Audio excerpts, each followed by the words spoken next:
মার্কিন কংগ্রেসের উচ্চকক্ষ সিনেট জয়ের পর এবার প্রতিনিধি পরিষদেও জয় পেল নবনির্বাচিত প্রেসিডেন্ট ডোনাল্ড ট্রাম্পের রিপাবলিকান শিবির। এতে মার্কিন কংগ্রেসের সম্পূর্ণ নিয়ন্ত্রণ পেয়েছে দলটি।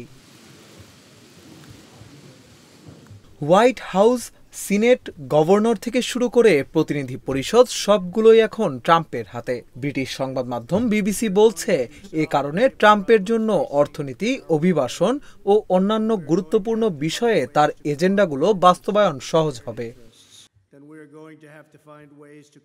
গত ৫ নভেম্বরের ভোটে সিনেটে সংখ্যাগরিষ্ঠতা পায় রিপাবলিকান শিবির। ৪৩৫ আসনের প্রতিনিধি পরিষদে সংখ্যাগরিষ্ঠতা অর্জনে একটি দলকে কমপক্ষে ২১৮টি আসনে জয় পেতে হয়। বুধবার অ্যারিজোনা ও ক্যালিফোর্নিয়ার জয় পেয়ে প্রয়োজনীয় ২১৮ আসন পায় রিপাবলিকানরা। তবে শেষ পর্যন্ত রিপাবলিকানদের আসন সংখ্যা আরও বাড়তে পারে। অন্যদিকে ১০০ আসনের মধ্যে ৫৩টি আসন পেয়ে সিনেটের নিয়ন্ত্রণ পেয়েছে রিপাবলিকানরা।